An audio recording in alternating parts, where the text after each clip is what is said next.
Welcome to the Growth Shift, and thank you for joining us today. Today, we'll be talking about the future of hiring and leadership. I'm joined by executive recruiter Dave Cotter, Senior Managing Director of Executive Search. Dave, thanks so much for being here. Thanks for having me, Jennifer. It's a pleasure to be here.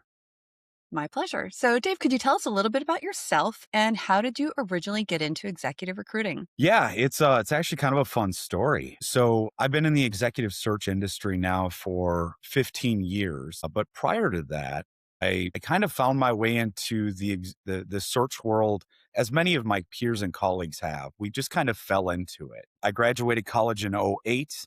My academic degree was aquatic biology, and I don't know if you remember, 2008 was a pretty tough year for college graduates, and frankly, most of us Americans. So I moved back in with my parents and I started to find whatever work I could. I was a carpenter, I did framing, I did roofing until I could find my first, we'll call it career job. And that was at a I was a data entry specialist at a food testing lab. And I was grateful to have the opportunity. The name of the food testing lab was Silica, and I made some great friends there, and I was excited to start my career. After about a year and a half or so, I received a call from a family friend who was starting up a medical device company in the Twin Cities. And it was a phenomenal opportunity. They needed some help with account management and sales, which I thought was very much my niche. And so I jumped on board and we did that for a couple of years as well. Unfortunately, that medical device company became one of the unfortunate statistics and ended up folding up shop. And so I found myself yet again in kind of this I don't know what to do with my career phase of my life. I had a good friend of mine that I'd known since college who was a technical recruiter. So I called him and I said, "Hey, Joel, I don't suppose you could help me. I need to find a job, right?" And kind of gave him the scoop on what had happened. Joel said, "Well, Dave, you don't have any technical skills to speak of. So I don't know if I can help you unless you're open to the idea of becoming a recruiter." Sure, Joel, that sounds great. Several interviews later, I joined a company called Rose International, which is an IT staffing firm. And it was my first foray into the search world. I really enjoyed the work, felt like I had kind of found my calling, so to speak, even though it wasn't necessarily in the industry I had passion for. So about a year later, I joined a company called Lab Supports, which was a division of On Assignment, later to be known as Apex. And they're a $2.5 billion staffing firm where I was standing up their life science lab support office in the Twin Cities in Minnesota. That was where I felt like my career really hit its stride. We were largely placing highly technical folks, scientists, engineers into med tech, biotech, broader industrial organizations. And really felt that that work was fulfilling and really loved the trajectory I and the organization was on. And then, kind of toward the end of my tenure there, they decided to make a shift strategically and veer away from the life science component of their business and really double down on their IT solutions. So I felt like the organization really wasn't, the direction they were heading wasn't a fit for where I wanted to go.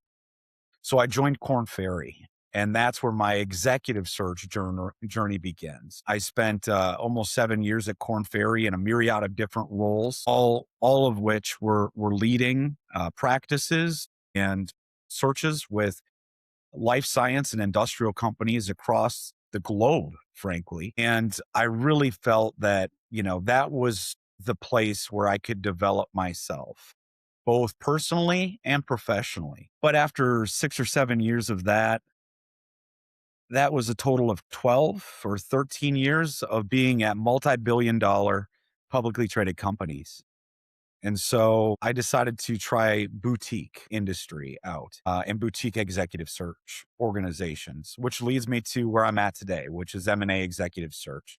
So we're a national firm. We do executive retained search work. We're headquartered out of the Twin Cities in Minnesota. And, this feels like the right platform for me to continue to build upon my practice.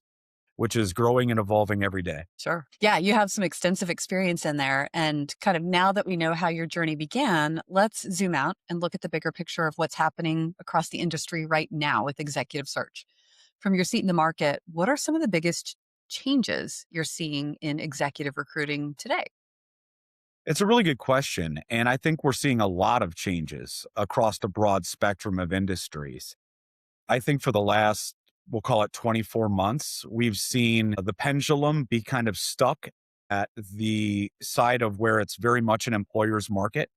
We have a surplus of, we'll call them active job seekers and a shortage of opportunities for those highly talented individuals. Uh, Here in 26 and even at the tail end of 25, we were starting to see the pendulum swing the other direction. And organizations seem to be a little less risk adverse and are more excited about kind of the future of their enterprise. So what I'm seeing and what my peers are seeing in the marketplace is a higher demand for high caliber employees, specifically within the commercial realm, to take on, call it, new strategic ventures. I also think that there's a few macroeconomic factors at play, including interest rates that have come down some and we anticipate will continue to come down based on impending changes at the chair of the Fed. That is going to trigger private equity organizations to increase their activity.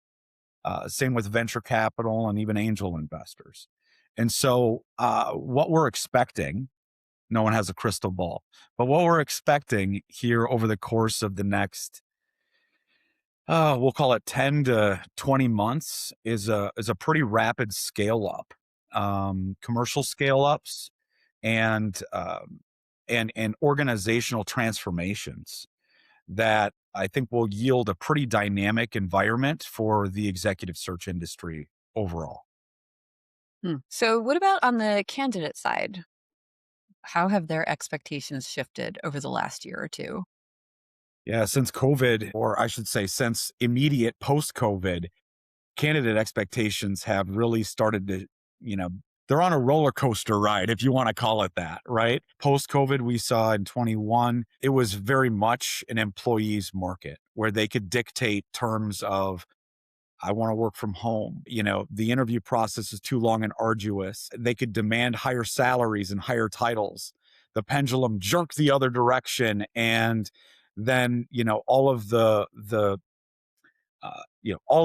negotiating power was in the hands of the employers. And we've seen it for the most part sit there.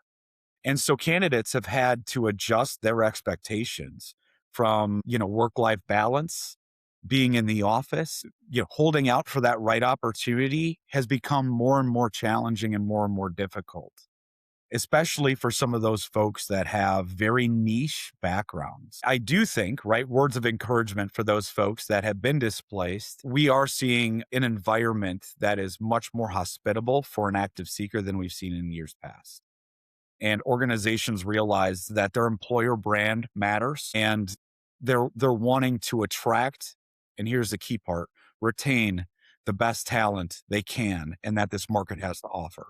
So I do think, right, there's a light at the end of the tunnel for those folks out there who have kind of been white knuckling it here through the last few months. Sure. Yeah. Wow. So with all that change happening, let's kind of bring it back to what's actually working in the real world today. Let's look at some of the successes. What is a recent win or moment that made you feel like, okay, we're really getting this right? What's working well for you today? Yeah, there's a number of things that I think are working well. AI has certainly been a focus of our market, and it is reshaping, I think, how business is being conducted globally. We, as our search firm, has kind of looked into the future of our business. AI has a place in it, and it's something we're currently leveraging. We recently filled a role, leveraging AI was a role for it was a senior engineering level role in Fargo, North Dakota. And, we had some compensation constraints on that role. This person did not have much of a LinkedIn presence. Our AI tool was able to kind of surface this individual, and it was from some of their other social media presence. They ended up being the perfect fit for the role. They had family that lived in North Dakota and were looking to get back home. And they were a little strung out because they really missed the in-office work environment because they had been working remotely in one of the southern states. I think it was Tennessee. So AI is a big piece of it, and it's reshaping, I think, how we're going to market and trying to identify potential candidates. We haven't seen its impact yet on the vetting process. We haven't seen its impact yet on teeing these individuals up for success once they've secured their next role and ensuring that they're having successful integrations. But we're seeing it very much so in both the candidate target acquisition as well as our client target acquisition. Tell me a little bit more about that. How are you using AI, for example, for client acquisition or to target client acquisition? It's been very helpful for us once we've, either developed a relationship or someone has introduced us to someone we feel is going to be a good cohort for us. We really do everything we can to understand their business. So AI has helped us to really do a deep dive in a short amount of time into their business, their customers, their strategies, their operating morals and principles. It's also helped us try to identify their competitors. And it's made it much more simple for us to identify where to potentially consider extracting talent from to bring to our clients. So it's been a very robust tool. I don't know that we've been able to leverage it just yet into the way where it would, be autonomous. There's still a fair bit of legwork that needs to be done on our end, right, as recruiters. But that's okay, right? There needs to be when you're dealing with people, there has to be a personal component to it. There has to be that visceral gut feel. Is this person the right fit? Are these profiles the right profiles? And there's some of that I think AI just has not been able to perfect yet, perhaps. So that's kind of on the client side. How are you using AI on the customer acquisition side? We haven't we've used it for, call it routine contact regiments, right? Where we'll leverage it to identify, let's call them journal articles that are being published. And we share that with our client base or our constituents that we feel might find this information to be valuable. So it's a great source of materials for that. It's also a great source of content generation. Certainly, it can't just be that. It has to be us talking, but it gives us a framework to work within that has been, I think, very successful. Yeah, sure. So lots of great things that are happening, but it's not always smooth sailing. What are No, some of the biggest challenges you've faced recently, you know, especially as the industry moves away from more and more manual processes? I'll tell you, I would say that the search industry specifically, does a lot of work with private equity organizations. And they are holding on to many private equity organizations are holding on to more cash than they've ever held on to before because it's been very challenging for them to liquidate assets, for them to make acquisitions. Interest rates remain high, even though they're sliding down. It's been challenging in the private equity world, which is where we do a lot of work. And while we're seeing that start to pick up, it's still nowhere near where it was 3 years ago or 4 years ago. And so I think that's been a hurdle for the search industry as a whole, and certainly has been a challenge for us. Sure. We have had to rethink our partnership strategies and find other ways we can add value to our long term partners and ensure that we're keeping the relationship close and we're adding value. Even if we're not performing day to day search work and identifying talent, there are other ways where we can reach out and add value. And we're exploring those and trying to be the best partners we can. Sure. What would you say is kind of the biggest lesson that's come out of this challenge with kind of blocked client potential. Relationships are more important than ever, and there is equity in these relationships on both sides of the equation. It's very expensive and arduous for a client to go out and find and identify and vet a new search partner. It takes time. It takes, a lot of resources and a lot of negotiation. These relationships are really critical. And when our clients have a need, Jennifer, I'm here to tell you that need was 5 weeks ago. So we're playing catch up from, off the jump. And so keeping those relationships up, being highly accessible, being proactive and reaching out and seeing how you can help them, even if it's not with the search, but with their business, has been one of the biggest learnings I've taken away from the most recent, call it year. Sure, sure. Yeah, I mean, that really sets the stage for what's ahead. When you look at or think about the next 6 to 12 months, what are you most focused on improving or building? I think relationships are going to be a fundamental part of the future of the search industry as a whole, and certainly for the M&A practice. That is going to be a focal point, as well as artificial intelligence is going to continue to remain at the forefront of what's happening, and broader technology. We're going to keep our fingers on the pulse of what's happening in the private equity sector and with interest rates. And what we ultimately want to continue to do is position ourselves to add value.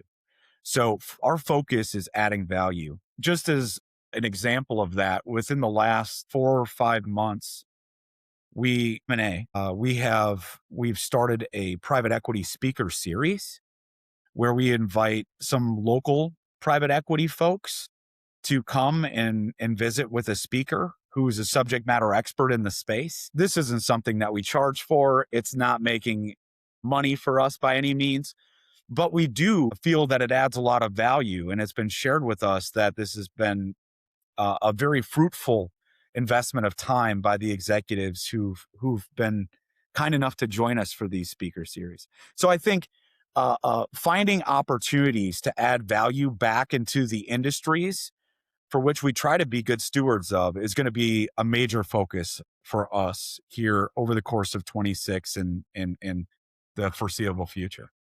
It's a great question. Absolutely. Adding value, keeping the relationships as a top priority, and then embracing technology, but not letting it replace any of those relationships is so important. As we kind of wrap things up, what's a piece of advice you'd give to someone just starting out in the executive recruiting industry today? Run. No, I'm kidding. No, that could be a probably a call in and of itself. But I would say the biggest piece of advice I have is be honest and be earnest. It's a very competitive industry, and there no knock on anyone in particular, but there can be folks that operate maybe without the strongest and most ethical moral compass. And I think it's imperative, if you want to get into the search industry and stay in the search industry and be successful, being honest and earnest and trying to add value is absolutely critical. I also think a good mentor can help you along that path and ensure that you have that maybe checks and balances, and you've got a good sounding board, someone that you trust that's really bought into you and your success and is committed to seeing it through. So those are a couple of pieces of advice that I think might help somebody out that's considering joining the search industry. Such a great note to end on. Dave, for listeners who want to connect with you or learn more, where's the best place to find you online? Yeah, they can find us at M&A Executive Search .com. They can find me on LinkedIn. My name is David Cotter. My phone. Here's the thing about the search industry, Jennifer, is your phone is always on. So anyone can give me a call at any point. Fantastic. Dave, thanks so much for sharing your experience and perspective. This has really been great. And thank you to everyone listening to the podcast. We'll see you next time. Thanks for having me on. My pleasure. Thank you.